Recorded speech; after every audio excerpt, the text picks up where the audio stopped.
Some people do a lot of drugs. Some people drink themselves. Some people do whatever they have to do to get away from whatever it is they're getting away from. For me, there's some sort of pain or guilt or shame that I have never totally placed, and I fight it every day. How do I do what's best at that point and with everybody around me and keep going?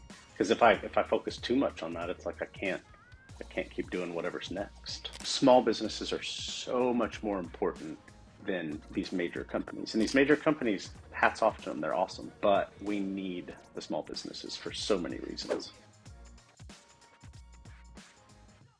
You know, we have a pretty hyper local following. So a lot of people who are listening probably know you and know Cool. some about you. But there's going to be, you know, we have people tuning in from like Australia and England. It's kind of cool to see all the people from around the world Sweet, who dude. listen. So, you know, give us a little bit about your background, like what you've done in the past and like, you know, what you're up to. Cool. Long story short, it's funny you ask. A guy I met today asked me that. He's like, "What's your story?" And I wrapped it up pretty quick. I was born and raised in Oklahoma. Moved to Los Angeles as a teenager for to pursue music. From there, went to, and these are all just life changes that kind of, like I said, wrap it up. From there, I moved to San Francisco, where my brother and I opened a sneaker store, a vintage footwear store. From there, moved to Austin, opened a cafe and a coffee roasting business.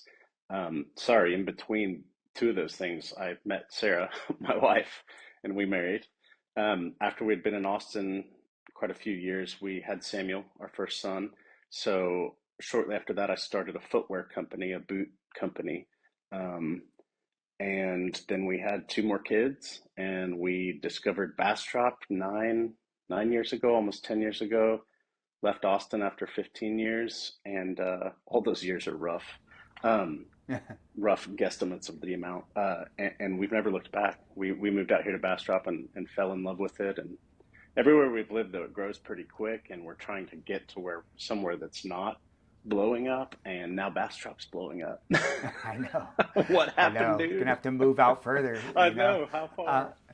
Yeah, it's pretty cool to kind of see that, and what I've always loved, I've again because you and I are friends, I know your story, and one of the things that I love about your story is how you've always been able to kind of leverage and pivot and transition to something different. Like you, I have a little bit, you know, I've done all these seemingly vastly different Right, things in life, right. but to me, it doesn't seem that different. I just said, oh, I'm going to take this piece of this and jump into this other thing, Hmm. and I've seen you do that too, which is I think a skill in and of itself.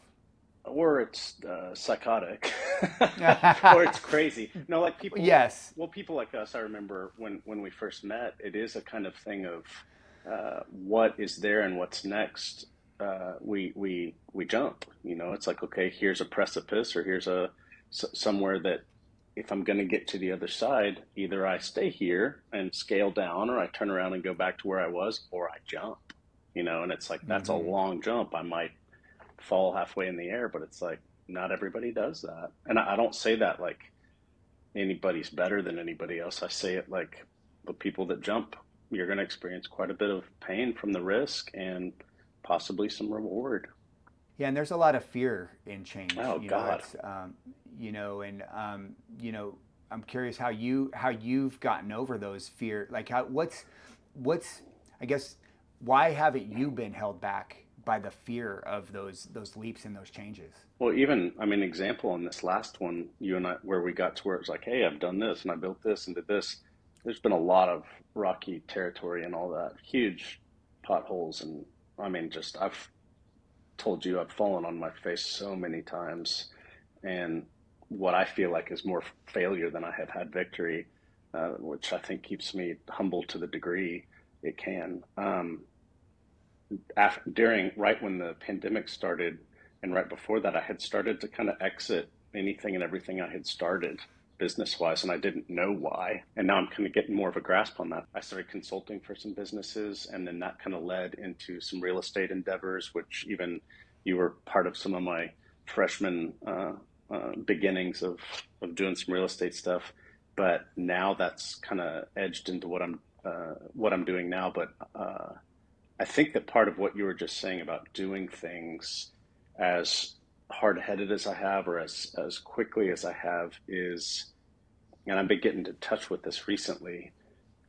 I have a lot of guilt and shame, I think, that not only aren't isn't real, but from something from growing up that's not even as much performance based, but I don't know why it's there.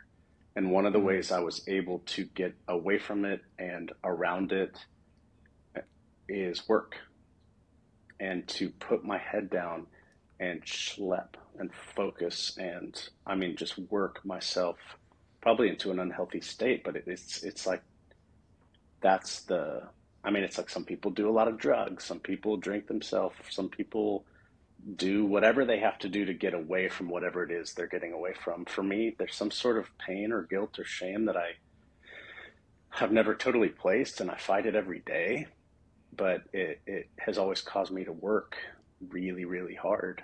Um, a lot harder than maybe everyday Joe, and part of that is starting stuff. Part of that is the fear is so debilitating that if I don't run into it full force, like 1,000% push into it, I mean, some days it's still suffocating.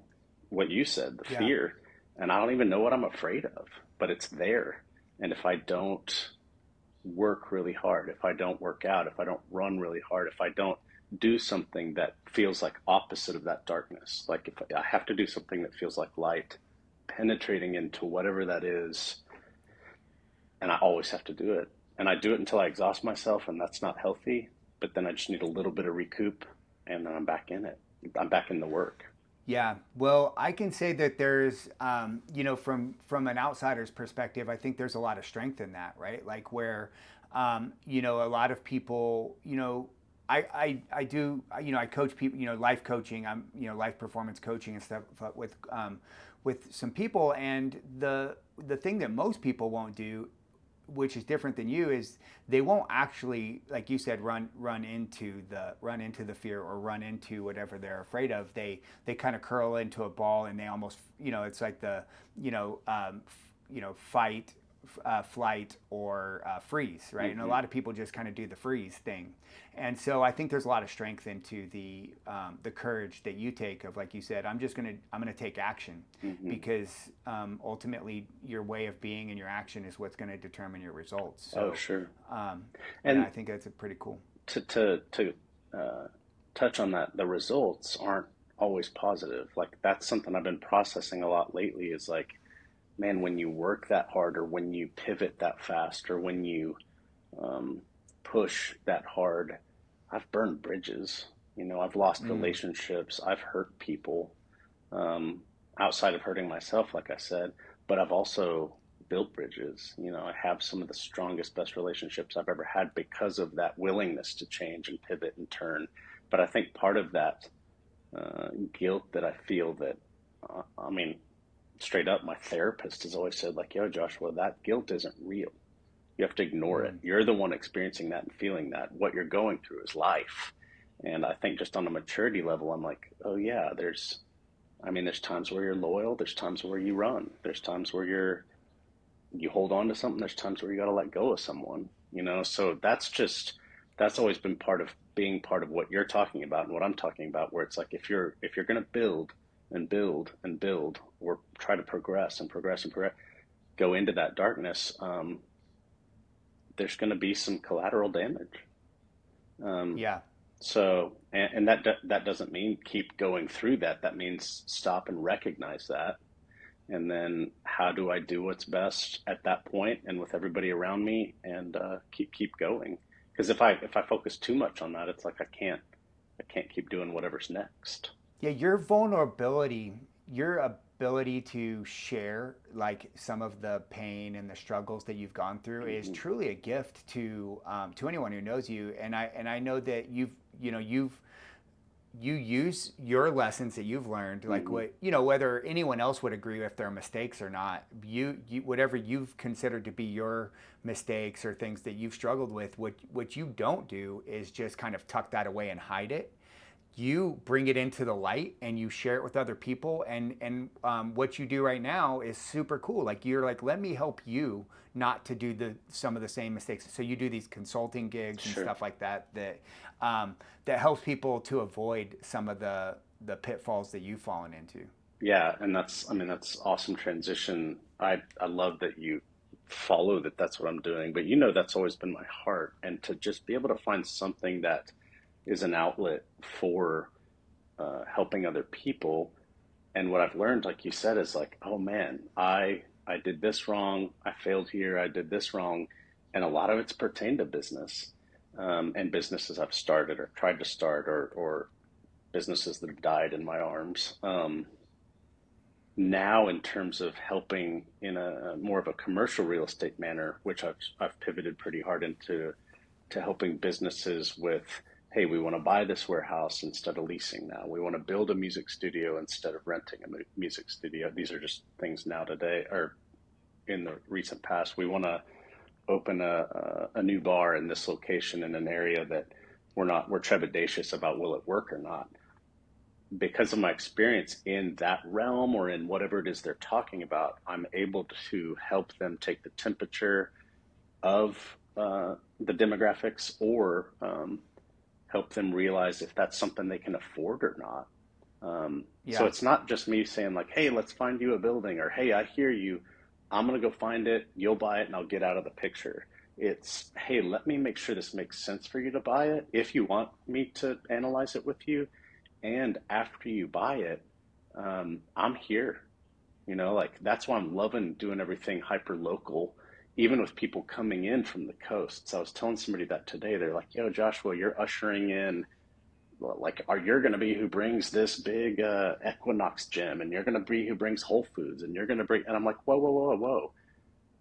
My hope is to be able to bring whatever's best for the community, or to assist in that, because it's coming either way. Like you and I were just saying, we watched East Austin explode. I watched the Mission District in San Francisco completely explode. Bastrop's growing, and we can't keep up with it. As you know, I'm on the planning and zoning committee. There's so much. We're inundated with rapid growth. And what I was telling this person today is, hey, I'm not trying to be pretentious saying uh, whatever the new grocery store that's opening is, Sprouts. I think that's what it is. Sprouts. Yeah. Yeah, awesome store, small store, niche store. We have this HEB that you and I both know is freaking busting at the seams. We need a central market. Walmart's great. It's doing what it is. And again, that's just an example. But I've said we need more coffee shops. I would love for them to be local. If it means another Starbucks, so be it. The Starbucks that we have is dry just every day because it's so inundated with customers. And I feel like that we need more Chick-fil-A's. We need more everything that's here. We just need more of. And then my hope would be that there's more local for that coming from other places. Well, even especially Austin, come out here to Bastrop. So I'm loving the opportunity to be that conduit, or to kind of mediate not just the cool places, but the places that care. The places that are going to come out here for the people that are out here. Yeah, and I think that's it's a really cool role that you play because like when you talk about someone like a HEB or a Starbucks or any of those big brands that you just mentioned, they all have a team that does this research and they Hmm. have they can pay all these like business analysts and all these people to figure out if it's a good fit for them. But small business owners like myself and other people who've maybe just had some, they grew something grassroots and they grew as big as they could grow in like one location. They don't have all of those assets, and so like coming to someone like you and getting that type of analysis and that support Hmm. is majorly helpful, and it makes me think like have questions like for example, what's one of the most common mistakes that you see a small business make when they're trying to expand or grow or get that big commercial development or whatever?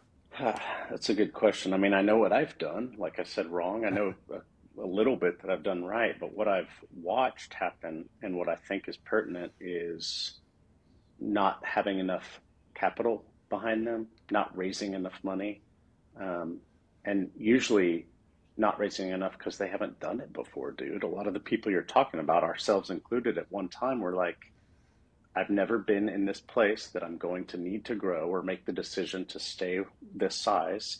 But if it means two, three, four, five locations, or double, triple, quadruple the inventory for the amount of accounts you're shipping to, that's going to not only mean some intense, stable team development and management, but it's going to mean more money, more capital. Like you're going to need more Yeah. and more capital infused. Even if, dude, the more success you're doing, the more you're going to need to purchase. The more space you need, the more money you need. The more inventory you need, the more money you need. Like I think we, as small business owners, get in such a place of survival or get in such a place of holding on to every penny or barely making payroll over and over, or sacrificing our own mortgages and our own living well-being, that then when you realize, oh wait, there's people out there that are very successful, that have money, that want to support people like me, possibly because they've been in the place you or I are, or that fledgling is, or